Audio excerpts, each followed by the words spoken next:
விழுப்புரம் மாவட்டத்தைச் சேர்ந்த அனைவரும், வரலாற்றை விரும்பக்கூடிய அனைவரும் ஒரு மகிழ்ச்சியோடு இருக்கக்கூடிய மனோநிலையில் தான் இருக்கிறோம். துள்ளி குதிக்கணும்னு சொல்லுவாங்க இல்லையா, அந்த மாதிரியான மனோநிலை தான். என்னன்னாக்கா, நம்ம மாவட்டத்தில் இருக்கக்கூடிய, நம்ம மாவட்டத்திற்கு மட்டுமில்லை தமிழ்நாட்டிற்கே பெருமை சேர்க்கக்கூடிய செஞ்சிக்கோட்டை உலக பாரம்பரிய சின்னங்கள் பட்டியலில் இடம்பெற்றிருக்கு அப்படிங்கிற ஒரு மகிழ்ச்சியான தகவல் தான் நேற்று வெளியாகி இருக்கிறது, வெள்ளிக்கிழமை. இதற்கான முறையான அறிவிப்பை யுனெஸ்கோ அறிவிச்சு இருக்காங்க. ரொம்பவுமே மகிழ்ச்சி. இதுக்கு ஒரு வரலாறு இருக்கு. செஞ்சிக்கோட்டைங்கிறது 13ஆம் நூற்றாண்டில் கட்டப்பட்ட கோட்டை. அதிலிருந்து பல்வேறு ஆட்சியாளர்களால் ஆளப்பட்ட கோட்டை.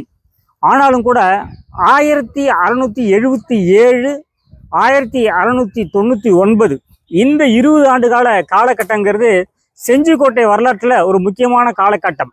ஆமாங்க, அப்போதான் 1677 தான் மராத்திய பேரரசர் சத்ரபதி சிவாஜி அவர்களால் செஞ்சிக்கோட்டை தன்னுடைய ஆளுகைக்கு கீழ் கொண்டு வரப்பட்ட நேரம் 1677. அந்த நேரத்தில் தான் சிவாஜி அவர்கள் என்ன பண்ணாங்க, கோட்டையை பலப்படுத்தக்கூடிய பல்வேறு பணிகளை செஞ்சாங்க. குறிப்பாக சுற்றுச்சுவர், இன்னைக்கு நம்ம பார்க்குறோம் இல்லையா செஞ்சிக்கோட்டையில், அந்த சுற்றுச்சுவர் முழுக்க முழுக்க பலப்படுத்தப்பட்டது. உள்ள நிறைய பழைய கட்டடங்களை எல்லாம் அழிச்சிட்டு புதிய கட்டிடங்கள்